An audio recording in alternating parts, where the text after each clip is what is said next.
Good morning.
Good morning, mga masiskarte sa buhay. Ayan, live na po tayo. And salamat po sa mga nag-like and share na po sa ating live ngayong umaga. And of course, nandito na rin yung ating special guest. Kaya naman mag-uumpisa na po tayo sa ating live ngayon, sa ating kwentuhan. And marami po tayong matututunan dito kasi ang ganda po ng ating pag-uusapan ngayon kasi nga, ano ba talaga ang unang ibebenta sa kung tayo'y nagsisimula sa usaping content creation. Pero bago yan, magpapakilala muna ako sa inyo. Ako nga pala si Marcel Butad, isang masiskarte sa buhay.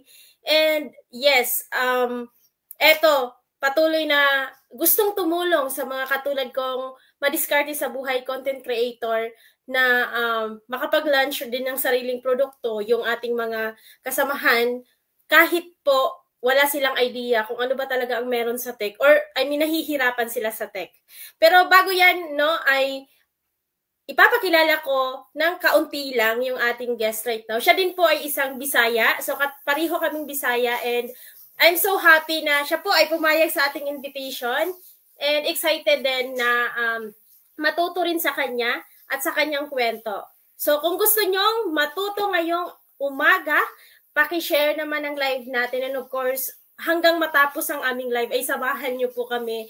And kung meron din po kayong mga katanungan mamaya. So, hindi ako ang bida sa episode na to. Ako lamang po ang host ngayong umaga na to. Again, Maricel Butad po. And ang ating special guest ay walang iba, kundi si Cas John D. Lucero. Isang kasama ko din to sa community natin na KMG. Sa mga lahat ng kasosyo, good morning din po. So, hindi ko na ito patatagalin pa. Welcome na natin ang ating special guest. Hello, Yun. Hello po, Cas Maricel. Magandang umaga. Magandang hapon, magandang gabi sa mga iba nating nanonood or mga masiskarte sa buhay sa iba't ibang panig ng mundo. Ayun, Cas. Talaga namang ako ay excited na ngayong umagang malaman at kung ano ba talaga yung iyong story, no? Ano ba yung iyong mga experience na trabaho before, ano ba yung mga pinagkakaabalahan mo, and paano ka napunta ngayon sa nagkaroon ka na ng iyong negosyo. Kwentuhan niyo naman po muna kami para mas maganda yung usapan natin ngayong umaga. Yan. Pero bago ko po ikwento yung sarili ko, parang first time ko po ito Di ko alam nga, di ba natanong ko sa'yo kung may excite pa ako o talagang itong tibok ng puso ko excitement ba or kaba? Ganito pala feeling, Anyways, I'm John D. John D. Lucero, owner or co-owner kasi dalawa kami mag-partner sa Dad's Best Food Express, a food delivery business dito sa Cavite. We are residing sa General Trias, Cavite. Yung business namin, all throughout Cavite, pwede naman namin i-serve, no? Tapos, actually, tubong Davao talaga din ako. Yun nga, Bisayan ako. 5 years na rin dito sa Cavite. And 5 years na rin yung business na ginagawa namin. And kasalukuyang baguhan or newbie sa larangan ng content creation, which is posibleng isa sa mga main topic natin ngayon, di ba? Yes. Sige, Cas, para mas maganda yung kwentuhan natin, syempre gusto ko rin, or sa aming lahat ng mga viewers right now, sa mga masiskarte, and of course, sa mga naging, kumbaga bilang sa grupo mo na nanood dito sa live natin, ano ba yun talaga ang istorya ni John D. nung siya ay hindi pa nagnegosyo? Kwentuhan niyo man kami, Cas. Makabagbag damdamin to. Anyways, ito talaga yung umpisa ng kwento ko kaya napasok ako sa posible sa pagnenegosyo, pagbebenta, and even sa ganitong pagko-content na siguro tama din yung sabi na may purpose din ang lahat. Kasi I'm a college undergrad. Second year college, tumigil ako sa pag-aaral.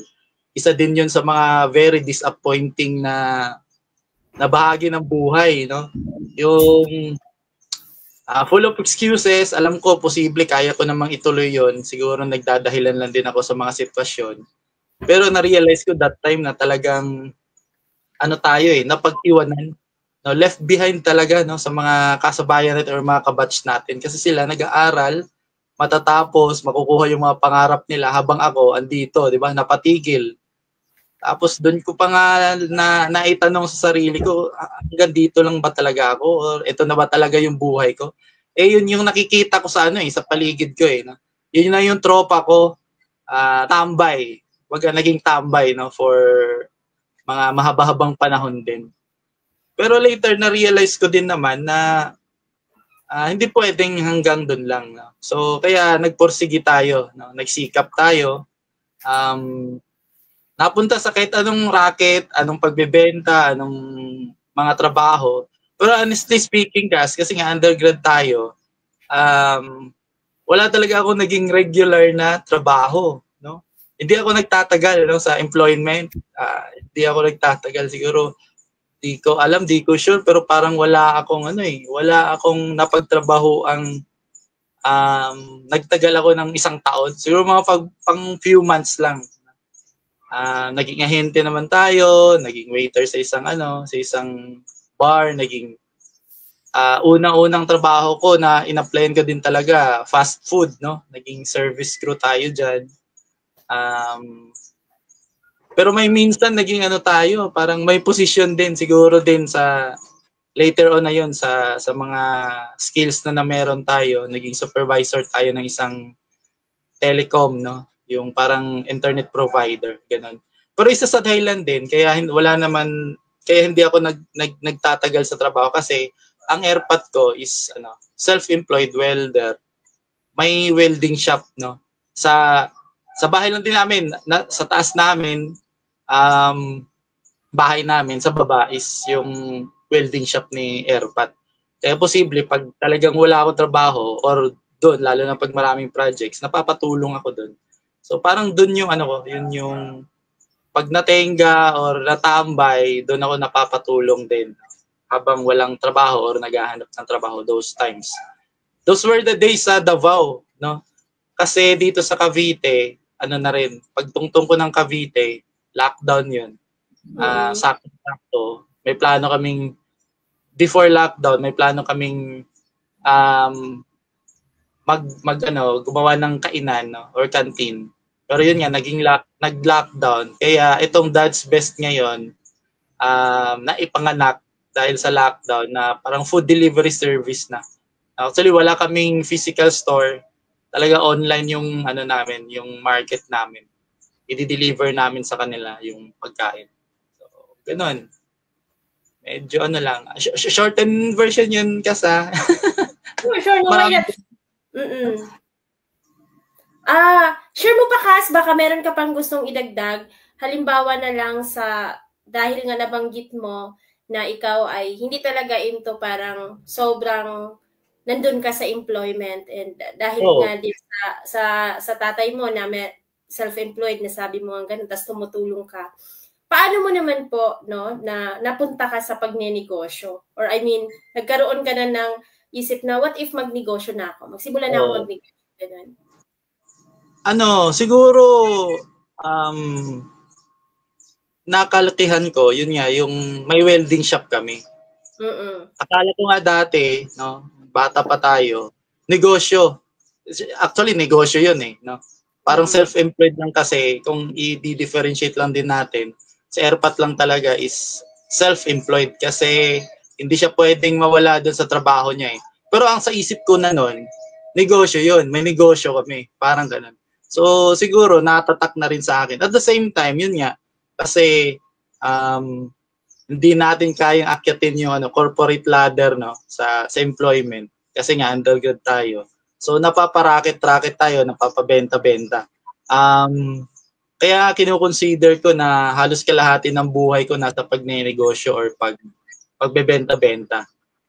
Isa sa mga malaking training ground ko na napasukan ko is ang network marketing, no? Ang networking industry. Maraming posibleng negative dyan, pero talagang dyan din ako nahasa Ang dami kong natutunan dyan, no? For speaking of business world. Then, nagkaroon din naman tayo bago itong Dad's Best dito sa Cavite na food delivery service. Nagkaroon din naman tayo ng mga iba't ibang traditional business, no? Davao pa ako, Davao City. Pinasok din natin yung general merchandise or sari-sari na tindahan. At so nagkainan na rin ako doon sa Davao. Tapos laundry shop, no? Laundry shop tayo. Pero yun nga, siguro parang yun yung mga aral or leksyon na nakukuha natin sa pagnenegosyo. Kaya siguro yun, habang gagawa ka ng bagong negosyo na naman, kunyari, 'di ba, fail, tatayo ka na naman. Pero dala-dala mo yung mga aral doon sa mga previous na businesses na ginawa natin. Kaya, ewan ko, no? Di naman ganun kadali, no? Mahirap ang pagnenegosyo, pero baka siguro andun na rin yung andun na rin yung interest ko na magnegosyo na. Alright.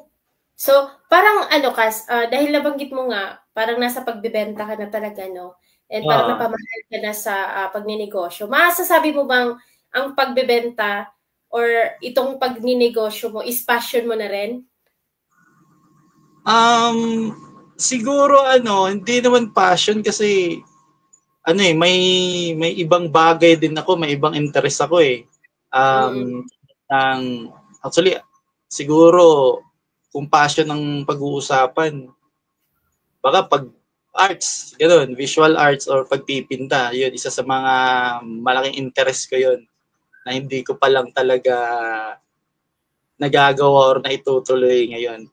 Pero siguro sa business, di naman passion pero parang at least nahasa tayo sa kakayahan ng sales and marketing. At the same time, isa din sa dahilan talaga kaya nasa business world ako or nagnenegosyo talaga, nagbebenta-benta. Parang doon natin natutunan sa lalo na yung sa training ground natin sa network, yung time freedom tsaka financial freedom. Isa yun sa talagang nasa isip ko eh. And walang ibang option pero isa ito sa posibleng magbibigay sa ganong purpose or ganong gustong kunin, yung financial freedom tsaka time freedom. Alright. So, napakaganda ng kwento, no? And yes, speaking, nabanggit mo kasi yung painting mo, singit lang natin, no? Yung nasa likod mo ba, yung painting mo yan? Ay, oo. Ito pala background ko, ano? Oh, yes. Ito. Pinta ko to. Ang ganda. Pandemic time to. Ito naman, actually, pwedeng magpagawa dito. Tapos, meron pa nga isa. Paintings tama. Ganyan, yan yung mga paintings ko. Hindi ko lang naituloy-tuloy talaga. Pero sooner or later, talagang isa din yan sa mga laman ng mga contents natin. Speaking of content creation, soon. So, ibig sabihin pala, nabanggit mo na pwede pala to. Ibig sabihin, nagbebenta ka na rin po ng ng mga painting mo or kung may mga gusto magpagawa, ganyan. So, pwede. Kung o-order. Pwedeng magpagawa, pwedeng magpinta. Ito, hindi for sale pero pwedeng gawan to ng Kasi ito may-ari na to eh, no? From Cebu. Sold na pala yan. Sold na to, pero pwede tayong gumawa ng ganito pa, parang hanging garden ng Babylon. So, okay. Lalo na sa mga reggae lover. Sa mga mahilig ng painting Ayan, nasa screen ngayon yung pangalan niya. Mag-message kayo. Kasama yun sa content natin. Yes. Ayan.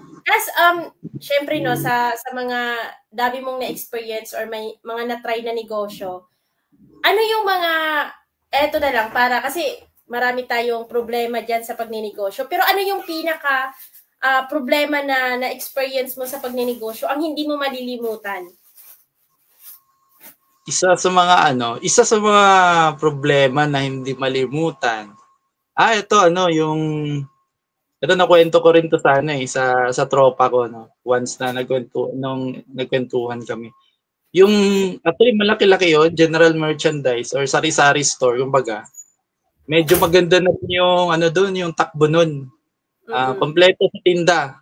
Tapos ang ganda ng setup kasi malapit kami sa isang college institution or eskwelahan na college. Tapos napaligiran kami ng mga boarding house. So lahat ng estudyante, college students. And alam naman natin sa college students, may pera talaga 'yan, di ba? Yes. Kung bisyo to bisyo, talagang lalo na yung mabisyo diyan. So may budget talaga sila sa bisyo diyan. So talagang maganda yung setup ng yung tindahan. Pero ang isa sa mga naging problema namin doon, renter kasi kami doon. Lumakas siya nung talagang medyo sakto na sana sa takbo. Nasabihan kami nung relative ng may-ari ng property na gagamitin na daw yung property nila. So talagang mapapaalis kami, no. So yun, to cut the long story short, napaalis kami, nalipat kami sa isang lugar na naman na ang akala namin magiging ganun din yung setup. Kasi pati yung sari-sari store, yung general merchandise namin na tindahan, dinala din namin doon eh. Unfortunately, hindi siya ganun kalakas, hindi ganun kaganda yung location niya. So dahan-dahan din yung nawala pag hanggang sa tinigil din namin. So isa 'yun sa sa mga problemang naharap natin. Siguro dahil sa 'yun hindi natin pag-aari yung property at saka that time wala kaming maayos na kontrata din eh. So wala kaming ginawang kontrata, parang lang. Usapan lang talaga na ganyan. Pero sayang, hindi naman sayang pero marami naman tayong natutunan doon pero talagang yun, as isa sa mga natutunan natin, lokasyon talaga pag nagbi-business. At the same time, pag rented yung yung pwesto mo, makipagkontrata talaga din para at least hindi masayang yung effort mo doon, no? Long term na mga contracts, mga ganun. All right. So, eto na, papunta na tayo no sa pinaka-exciting part, and of course maraming interested talaga dito. Unang-una na nga dyan is pero bago yan, no, bago ko ituloy yung ating kwentuhan, i-shoutout muna natin si kasosyong Lorenzo Binay Manalo. Siya po yung nanonood sa ating live. Ayan, shoutout natin siya, Kaso.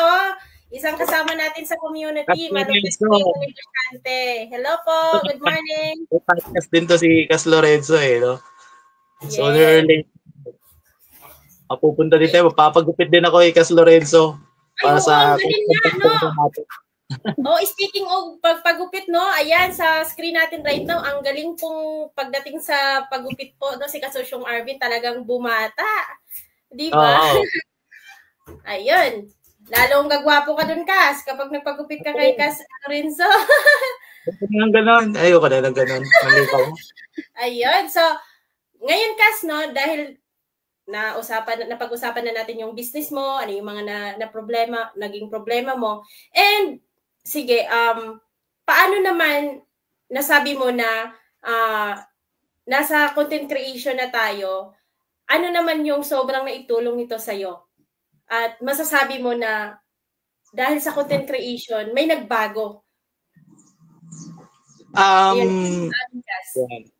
Usapang content creation, no? Actually, newbie pa tayo dito. Baguhan pa tayo sa paggawa ng content ng may purpose. Kasi dati talagang nagko-content naman tayo eh. Nagpo-post tayo, no? Nagpo-post tayo ng pictures natin, ng kwento natin sa account natin, no? Sa social media. Pero lalo na nung 'di ba? Lalo na nung nag-monetize na si Facebook, yun yung parang halos doon nagdagsaan lahat na mag-content ng kung ano-ano at kung ano bang pwedeng ilagay na videos. Actually napasabay din tayo noon. So post tayo ng kung ano-ano, pero na-realize ko nga din talaga na ang gulo-gulo eh. Parang wala akong papuntahan, walang patutunguhan yung ko. Tapos kung ano-ano na lang, 'di ba? Ano-ano na lang ipo-post. And here comes na nakasali tayo sa isang content creation program. So, talagang ngayon purposely yung contents natin talagang kapaki-pakinabang, no? And speaking of kapaki-pakinabang, kaya nga gumawa tayo sa Facebook ng group natin na kapaki-pakinabang na tambayan, no? So, kaya yung mga contents natin na ginagawa, hopefully, no, mapakinabangan ng mga makapanood. So, yun na yung natin, yun na yung goal natin ngayon sa paggawa ng contents. Yung mga kapaki-pakinabang. And, malaking tulong kasi, tulad nung dati, nasabi ko na talaga ang gulo-gulo, mag-post lang na mag-post, kung ano man. Ito ngayon, may direction na talaga. No? Purposely, kung ano yung laman ng content mo, talagang may kabuluhan, no? May pakinabang. And even sa business natin, no, kaya na nating gumawa ng mga post or ads na tayo lang, no? Kasi alam na natin paano gumawa eh. Hindi ka na kakaltas pa sa budget mo para, 'di ba, ipa-advertise or ipa-content or no, sa ibang content creator or ibang influencer. Pero yun nga din, proseso naman din kasi ang lahat. Baguhan tayo, so marami pa tayong dapat matutunan. Marami pa tayong dapat na i-improve. Ganun, guys. Ayun, napakaganda. Speaking of content creation, sobrang nai-excite na ako dito kasi alam ko ito ang ating special guest, no, si Cass Jandy, ay malupit din to pagdating sa pagnenegosyo. Ngayon, Cass, gusto ko lang din, no, na malaman sa'yo kung ano ba yung iyong maibibigay na tip sa usaping, ano ba talaga ang unang ibenta kung tayo nagsisimula, no, pa lamang sa content creation. Ano yung unang ibenta? Product ba o ano yon? Curious, marami ditong nagtatanong, ano ba talaga ang unang ibebenta kung nagsisimula sa content creation? Ito natutunan ko lang din, no, sa takbo ng halos 2 dekada nating pagbebenta-benta at saka pagnenegosyo. Ang una mo talaga, isa sa mga unang ibebenta mo, no, pag nag-content creation ka or even sa kahit anong field, no, sa kung saan man. Ito kasi, 'di ba? Kung mag-a-apply tayo ng trabaho, papabasa tayo ng resume or biodata, 'di ba? Hanggang sa tatawagan ka para i-interview. Ngayon, pag interview mo, actually, big realization ko rin to eh. Ngayon, pag interview mo, actually, binibenta mo na rin yung sarili mo eh. So, same way sa content creation. Unang-una talagang ibibenta dito yung sarili mo. No? Yung kwento mo kung sino ka, ano ka, characteristic mo. Parang ganun, yun yung mga posibleng unang dapat makita sa pagko-content. Yun nga, kahit sa interview, ibibenta mo rin naman yung sarili mo. Kahit nga kung saan man, kunyari ahente ka or nasa sales na field, isa sa mga dahilan kaya bibilhin yung produkto mo dahil sa iyo. Kumbaga, talagang yung sarili mo talaga yung una-una mong hahasain. Kasi ikaw yung unang makikita, ikaw yung unang magkukwento sa kunyari may dala-dala kang produkto. So, talagang importante mahasa mo yung sarili mo kasi ikaw yung unang-unang makikita. Kaya talagang dapat na sa pagbebenta, prepared ka or yun nga, trained ka, no, 'di ba? Kaya tinitrain yung mga salesman, mga ahente kasi para equip sila. Kumbaga sa sarili pa rin, back to you pa rin, sa sarili. Back to you. So parang napakaganda nung Cass, no, na ibigay mong tip na ang una talagang ibenta, especially sa mga nagsisimula pa lang sa content creation, is yung sarili nating kwento, yung characteristic natin. So yun yung nabanggit mo kanina. Sobrang ganda po nun. Kasi halimbawa, no, mabibigyan natin ng halaga din ang content creation kapag tayo mismo ay nagpapakilala, nagsishare tayo ng kwento. Kasi ako kasi dagdag ko na lang dito, hindi naman ako ang bida. I-share ko lang din sa viewers natin na nung ako din nag-umpisang mag-content talaga, is more on product agad ang magiging front ko. Wala akong ibang ginawa kundi magbenta ng magbenta. Pero parang feeling ko, ayaw ng mga tao na binibentahan sila, di ba? So, oo. Maaring masasabi din natin, Cass, ano yung masasabi mo, Cass, na kung ikaw ay nag-share ng story mo and nagbigay ka ng value at nagkaroon ng trust yung mga viewers mo or yung target audience mo, is kahit hindi mo sila pilitin na bumili, sila mismo yung lalapit sa'yo. May mga experience ka bang ganun dahil sa pagko-content mo na nagbigay ka lang ng value and nagugulat ka na mismong mga kliyente na yung lumalapit at bibili na sila? May mga ganong experience ka ba? Isang bago lang na experience. Ito about paintings, 'di ba? Ito sabi ko nga may-ari na 'to, 'di ba? So yun, actually hindi sa painting hindi dito sa produktong 'to kaya ito binili niya. Kumbaga dahil din sa pagko-content ko. Kumbaga nakilala niya ako with support na rin siguro ganon, no? Pero ang isang ang isang punto din, kaya sarili mo ang dapat mong hasain sa content creation kasi talagang dapat mong galingan eh. Ako newbie pala ako dito, nag-uumpisa pa lang. So lahat ng aspeto, lahat ng anggulo, talagang dapat lulupitan natin eh, no, sa mapa lights, audio, yung setup ng ano mo. So kumbaga sa iyo rin, 'di ba, sarili. No, bago ka humawak ng produkto dito para ibenta if ever man, no, sa social media. Syempre dapat yung setup mo or ikaw, yung sarili mo, handang-handa sa sa pagbebenta kay if ever man may ibebenta ka. Ganun naman yun eh. So una talaga pala, kung halimbawa parang ang sinasabi mo rin kasi yung branding. Kasi hindi sa produkto, tama ka dun, Kas, and experience ko rin yun na magugulat ka, hindi naman talaga kailangan ng customer mo yung product mo eh. Pero dahil nga sobrang na-inspired sa'yo sa kwento mo and kung gaano na-inspired sa'yo, dun talaga bibili. So dapat yun yung lahat ng viewers natin. Yun dapat ang ipukusan. Oo. Maalala ko lang din, 'di ba? May times kasi na nagkukwento-kwento tayo na sa pagko-content natin. Hindi natin namamalayan na sa kwento natin may nai-inspire na, may namo-motivate na, 'di ba?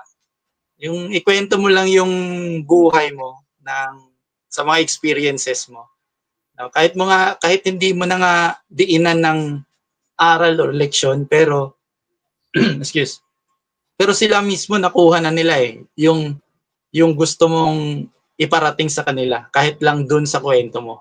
At saka may ibang may iba silang tanggap, no, sa storytelling or sa kwento mo na di mo ina-expect na ganun pala yung impact sa kanila. May mga ganong sitwasyon din, di ba? Kahit ako personally pag nakikinig ako sa sa kwentuhan or yung ganun, iba, may ibang aspeto ako or may ibang side ako doon na parang nai-emphasize sa akin eh, na iba din yung dating, ganun. Ayan, napakaganda ng kwento and I know for sure, napaka-comment dito yung ating isang kasosyo muli. Ayan, i-shoutout naman natin si Cas Melch Espinia. Wow, galing naman mga Cas. Yes, good morning sa'yo, Ma'am Cas Melch. Isang malupit na classmate din yan, no? May-ari ng Salon. Yes, ang mga malulupit nating kasosyo yan. Ayan, good morning po and shout out sa iyo. Thank you so much sa panonood po at sa pag-comment na rin. Ayan, so yun nga, Kas, no, napakaganda kasi dahil sa kwento natin and of course, kung usaping views naman, no, sa akala kasi natin, walang nanonood pala, pero yun nga, kung tayo mismo ilagay natin yung sarili natin na nakikinig sa nagkukwento, talagang interesting talaga kapag may kwento, especially kapag ikaw mismo ang nagkukwento, ikaw mismo sa sarili mo, hindi mo kinukwento yung ibang tao, 'di ba? So, nakaka-relate ba? Yung nakaka-relate yung mga audience mo. Tsaka masarap pakinggan pag totoong kwento talaga din, no? Masarap imay-mind kasi totoo yun nga, authentic. Tapos ito isang kwento lang din, tropa ng anak namin, bugoy na, 16 years old, no? Di ko alam na nanonood siya ng contents ko or baka siguro napaano lang siya, baka pumunta lang sa wall niya. Sabi niya, napatanong siya, Tito, may po kayo? May grupo kayo or ganun? May community kami. Kaya nga napasama ako sa pagko-content ng ganito, ganun. Ayos din yung yung mga content mo. Sa akin kasi parang doon ako na doon daw siya natamahan sa pride na topic. Parang may ganoon akong content eh. So di ko ina-expect na may ganong impact sa kanya, 'di ba? 16 years old na tropa ng bugoy namin. So yun actually maliit na bagay na kung tutuusin, pero na-realize ko na at least 'di ba? Actually yung punto ko rin talaga yung rectang yung sa about sa contents ko, lalo na dun sa group namin sa Facebook, is kabataan, no? Kasi during may kabataan days, yun nga, yung kapaki-pakinabang na tambay, during may kabataan days, ilang taon din akong tambay, na kaya nga ito yung pinagsisikapan ko, maging kapaki-pakinabang yung tambay nila, 'di ba? Kasi ang tambay, ang laki ng lamang sa atin may luxury of time sila, 'di ba? Puno ng oras yung tambay, ang dami lang pwedeng gawin. Lalo na pag kapaki-pakinabang yung nagawa nila sa oras nila na yan. No? Mga side hustles, kasama yun sa content.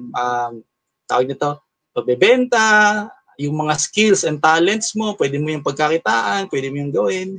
No? Mga ganong content. And yun nga din isa sa parang nagbigay sa akin din ng lakas tsaka gigil is yun nga, na-reach ko yung 16 years old na yun, na tropa ng anak namin na may din talaga. Kumbaga, doon ko na-realize din na hindi na magulo yung contents natin na kahit lang para lang may ma-post. Kahit simpleng bagay, simpleng topic na maibigay mo. Kumbaga for someone, no? At least may may pakinabang na yung content mo. Ganun. Napakaganda. Tambay na may pakinabang. And of course, tambay patuos tagumpay, parang ganun kasi. Yun. Perfect. Yun yung tambay sa tagumpay talaga. At saka, di ba, ako kapag nanonood ako ng mga ini-interview, marami din talaga yung mga undergrad and then tambay, pero nagkaroon ng tagumpay. Kaya, wag na natin tuldukan agad ang mga buhay nila na, yan na lang talaga yung buhay nila. And ikaw yung unang nagpatunay nun, and hindi mo po ito pinagkait.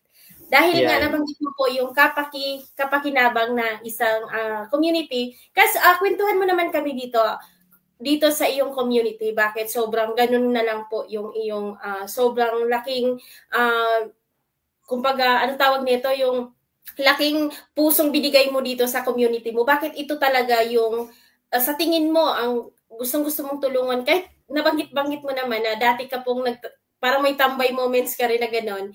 And paano mo ito nagawa? And sino yung mga taong mag-join dito? Sa kapaki-pakinabang na tambay na FB group natin, no?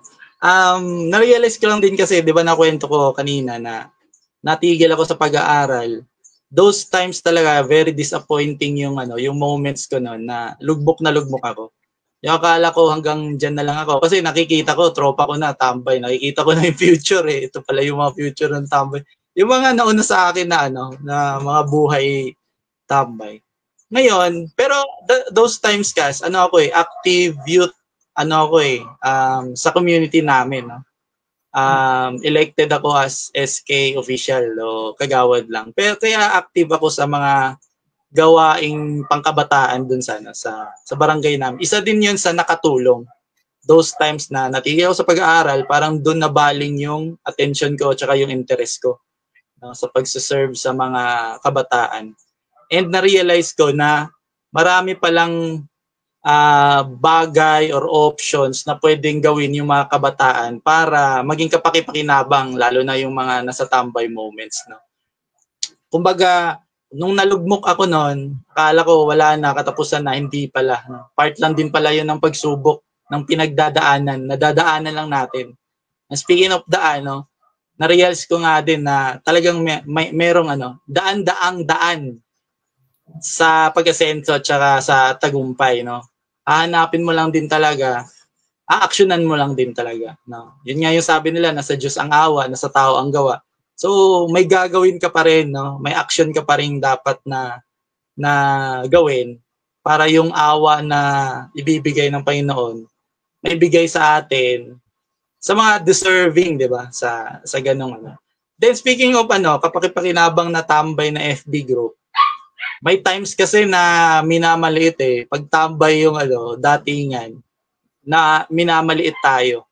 So, pero ang word na tambay, very broad yan, Kahit nga professional ka, nagne-negosyo ka, mapapatambay ka, di ba?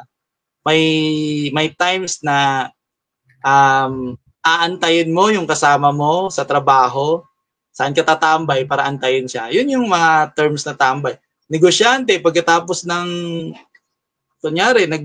pagkatapos ng business niya, pagkatapos ng meeting niya, di ba? Habang magkakape siya, so tatambay siya sa somewhere. So yun yung yung mga mga on break, saan tatambay pag nasa break sila, posible social media, mag-scroll sa Facebook. So yun yung mga tambay moments na pinagsisikapan nating maging kapaki-pakinabang. Lalo na sa mga literal na tambay na talaga ang daming oras diyan na ako dati ang dami kong oras na nasayang during my tambay moments, pero na-realize ko rin na na kaya ito siguro na-realize ko na gawin natin kapaki-pakinabang yung mga tambay moments natin. Through FB group or kahit sa social media, no?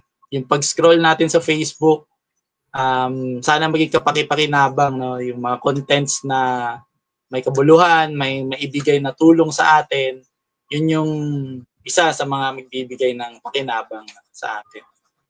Ganon. Ayun. Bago po natin na imbitahin na sumali yung ating mga, magdiwang ang mga tumatambay. Meron na kayong papupuntahan na isang community at eto na mismo sa ating screen right now. Pero bago yan, i-shoutout naman natin ang ating isang viewer na si Cas, mga kasosyo, grabe talaga sumuporta, si Cas Ana Marie Daniko. Ayan, Cas, nasa screen din natin ngayon. Ayan, yung isang nag-comment na isang kasosyo din. Sobrang supportive din yan pag nagla-live tayo. Ayun, so sa lahat ng mga masiskarte sa buhay, and of course, sa mga kapakinabang na tambayan, no? Eto na, perfect na itong community na to. Andyan sa screen natin ngayon, makikita po natin. Ayan. So, Cas, speaking of, syempre, no, nakagawa ka na ng iyong community. Of course, meron ka talagang pinanghahawakan na pinaniniwalaan mo ito ng sobra. And kaya mong ipaglaban. And kahit saan ka man pumunta, ito yung isang bagay na kapag tinanong ka, ano yung pinaniniwalaan mo, talagang proud na proud ka at automatic masasabi mo kaagad to. Yes, oo. Ako, naniniwala ako, Cas, na yun nga, speaking of sa FB group namin, na kapaki-pakinabang na tambayan, na hindi magtatapos dyan, no? Yun nga yung sabi natin, di ba? Habang may buhay, may pag-asa. May mga times lang talaga, grabe yung struggle dyan sa, speaking of mga kabataan na sa tambay moments, no? Kasi hindi ganun ka dali, no? Para mag-jump off sa sitwasyon na yan, no? Nadi-discriminate ka, yung paligid mo posible iba din yung impluwensya, mapapa-negative ka na. So talagang very challenging yung ganong sitwasyon. Pero maalala ko lang sa tropa namin, no?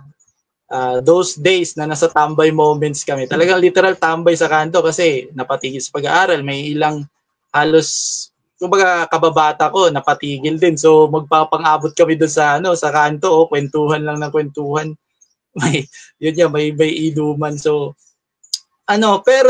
pero kung babalikan ko yon at saka ikukumpara ko sa ngayon, actually yung tropa ko ngayon, kung babalikan ko lang din sila, may nagnenegosyo din ngayon, no? May isang malaking negosyo din doon sa Davao. Yung iba namin sakto yung hanap buhay. Kumbaga, napapunta lang tayo dun sa stage na yun, tenga or tambay moments. Pero dahil nga din sa pagsisikap tsaka pangarap na meron tayo, so at least nakalis tayo sa ganong ipit na sitwasyon. And yung kalaban lang natin talaga dyan, yung pag-aksaya ng panahong yan, no? Kaya nga siguro isa din yan sa purpose ng community natin na kapaki-pakinabang na tambay, na maging kapaki-pakinabang nga yung tambay moments nila. Yung palipas oras na may pakinabang, mga ganun. So at least as early as na ma-realize natin, kahit nung kabataan ka, posible malayo yung mararating mo pag nalaman mo na pwede pala, ang dami palang pwedeng gawin na sa mga moments na yan, sa mga tambay moments na yan. Ganun, Cas. Nabigyan ng pag-asa, Cas, yung mga akala nila wala na silang pag-asa pero dahil sinabi ko yun, ramdam ko yung mga viewers natin na, may pag-asa pala, no? And kahit sa tingin mo parang imposible, pero ayun, napakaganda Magsimula na mag-content ka, sa dami nilang oras, oh. Diba? So, sa content yung tinuturo sa atin na start with what you have, do, yung mga tabay dyan, At sarap ng buhay tambay nga dyan, no? May cellphone na dala-dala, magpa-scroll pa. So, start with what you have. Gawa kayo ng content, ikwento nyo yung tambay moments nyo dyan, no? Baka dyan pa bumulusok yung followers or community nyo. Napakaganda, hindi ko nakalimutan na, naalala ko lang ngayon, no, na ang mga tambay ay may luxury times. Aba, yamanin naman ang time nila. May time freedom na yung mga tambay, yung literal na tambay kasi, di ba? Wala silang walang pressure walang maagang paggigisingan bukas. No pressure sa time. Nag-aantay nga lang ng nangyaya yan So.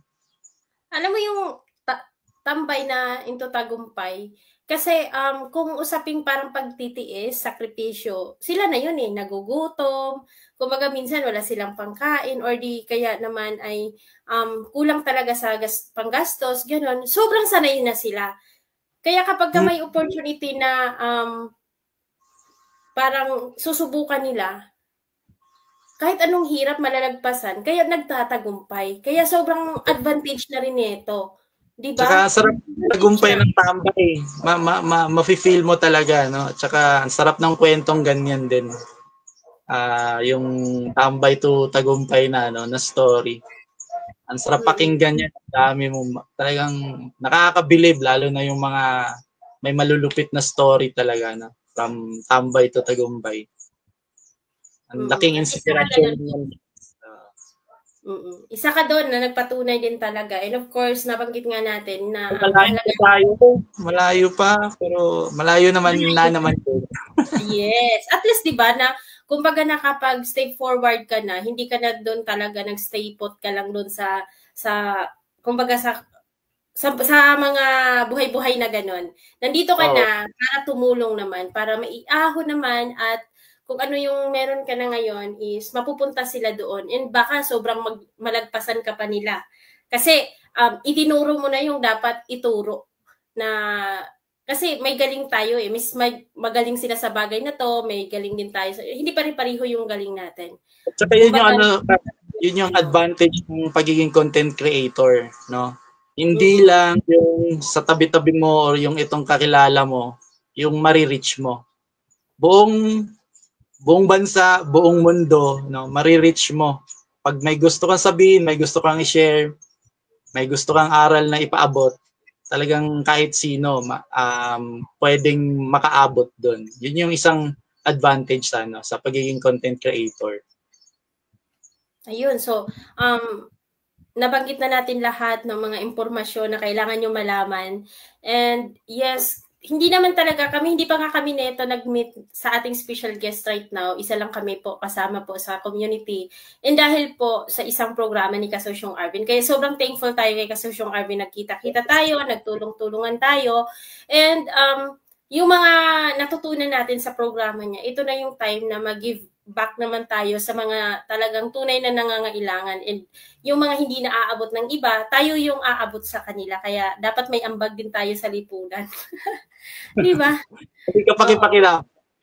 Yes, hindi naman tayo sa kapaki-kapakinabang. Di ba? Grabe ang galing. Wala pa tayong isang oras pero patapos na tayo sa ating live right now. Sobrang ang dami nating napag-usapan and salamat pa rin po sa mga tumutok sa live natin. And sa mga nag-comment also. Especially sa mga solid kasosyo din.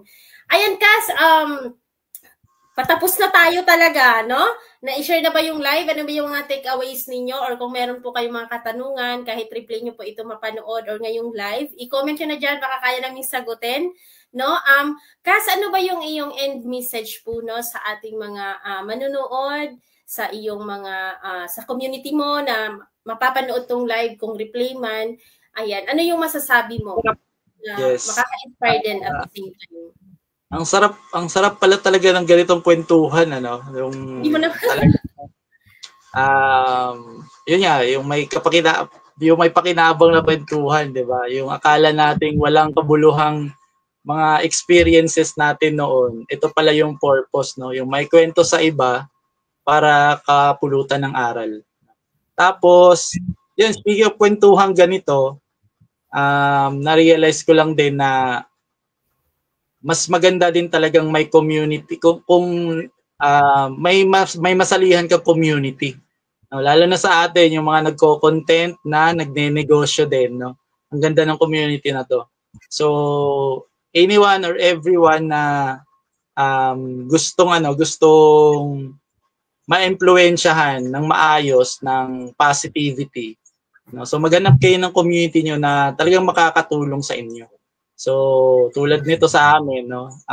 Bihira lang to yung nagko-content pero nagne-negosyo din. Ang busy-busy ng buhay negosyante, 'di ba? Yung mga nagne-negosyo pero na ipapasok pa rin natin yung pagko-content. So ganun.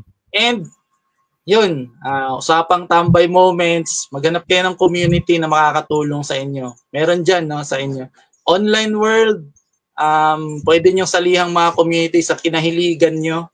Kunyari, nasa sports kayo, hanap kayo ng community online or sa Facebook, mga groups, no.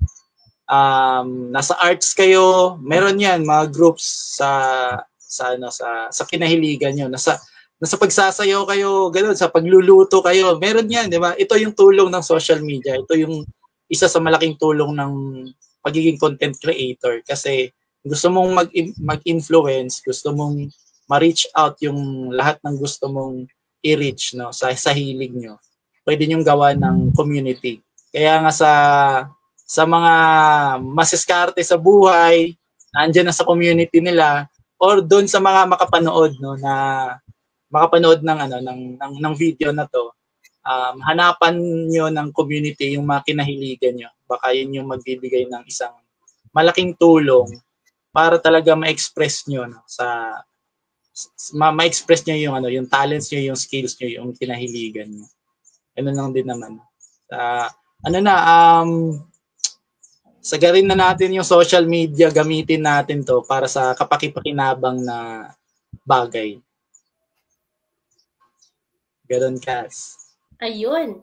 So sa lahat ng mga viewers, no, late or replay or ngayong live, of course, nabanggit ni Cass yung kahalagahan ng merong community na aayon po sa kung saan talaga kayo matuto, no? And again, i-flash ko ulit yung kanyang community, no? Ayan. So mag-join kayo dito, search nyo lang to sa FB group, no? And ayan, lalabas yan. Mag-join kayo dito and mag-share kayo dito sa kanya ng mga, alam mo yon, lalo na kung same kayo ng kwento na halos sobrang relate ka, i-share mo dito. Ayan. And of course, as no, any business page na ipopromote nyo pa po sa amin para mabisita po sa mga nanonood ngayon. Thank you, Cas, no? Thank you sa opportunity na to na sa Masiskarte Talks, no? Maraming salamat sa opportunity na maibahagi yung kwento ko. And maibahagi din yung yung FB group namin or yung community. At the same time, yung business na ginagawa namin dito sa Cavite, yung Dad's Best Food Express. All throughout Cavite, pwede po namin i-serve party trays, food bundles, no? You may visit our page, Dad's Best Food Express. Ayan, andyan po sa screen. Then, try to, kung may mga tanong kayo or try to visit sa page, no? Tingnan niyo po yung mga post namin, like and share. And, if you have some orders, just place your orders. We love to cook the food you love. Yun yung pinapanindigan ng Dad's Best Food Express. Ayan. So, Facebook, YouTube channel, no? John D. Lucero. Pwede niyo pong i-like. And may mga videos po doon, mga kapaki-pakinabang na mga contents yan. John D. Lucero po, Facebook account, Facebook page, John D. C. Lucero, YouTube channel, John D. Lucero. Even sa TikTok tsaka Instagram, no? John D. Lucero na accounts. Follow, like, and share. Yun. Yes! Tsaka so, maraming salamat sa opportunity. Yes! Actually, Kas, ako yung sobrang magpasalamat din po sa opportunity na in-accept mo yung invitation ko kasi ang dami kong naimbitahan na mga busy sila. So, sobrang naghanap din ako ng makakausap na mag-share din po ng kwento. And salamat talaga. Sobrang saya ko na natapos tong live natin na sumama din yung signal natin. Oo, no, maganda yung programa, may purpose, no, talagang kapakipakinabang. Tuloy-tuloy lang. Sobrang salamat. Salamat po sa iyong pag-appreciate dito sa ating programa, and I hope soon yung ating pinakagustong studio, no, na magkita-kita tayo. Yun yung doon tayo papunta, pero as of now, nabanggit mo rin kanina yung start of what you have. Dito tayo nag-uumpisa kung ano lang yung kaya natin. And dahil nga yung mga iba nating kasosyo or iba nating mga naiisip na special guest dito sa ating Mrs. Carty Talks is online. So, mas madaling online. Kaya ako sobrang salamat actually, Kas, ikaw yung nasa episode 40 na tayo, no? Kasi yung iba, hindi pa talaga sila nagkaroon ng time na talagang magpintuhan na kami dito sa Mrs. Carty Talks. Pero sinama ko na yon kahit na hindi pa kami nag-usap. Pero sinama ko na nasa episode 40 na tayo. Sobrang salamat. Umabot na pala tayo nun. No? And sana, yes, salamat kasi nagawa natin yun. And of course, special mention din na sobrang salamat sa ating executional na talagang tumulong sa atin, at dahil sa programa nagagawa natin to nang merong structure, no, yung ating yes. Sa KMCC program. Salamat Kasusyong Arvin kung mapanood na to. Sobrang salamat po kasi may direction na po yung mga pinagagawa namin, at may ambag na po sa ating bansa talaga. Soon ay magtulong-tulong pa tayo. Sa more on tulong-tulong pa talaga, no? Ay meron din po ako, kung meron pong community, si Kas Jandy, of course, meron din po ako. And ang atin pong sobrang gustong tulungan is katulad ko pong madiskarte sa buhay, content creator at the same time, na gusto mag-launch ng sariling product na hindi po sasakit ang ulo. Hindi po kailangan sobrang perfect ang mga ginagawa nating content. Ang pinakamahalaga is meron kang community na may magpupush sa'yo, tutulong sa'yo, na hindi ka po dadalhin doon sa ikakasira mo, kundi saka, kumbaga hindi naman sobrang maging successful ka na kaagad. Kumbaga step by step, kailangan mong sumakses. Ay, nako, nasama pa natin.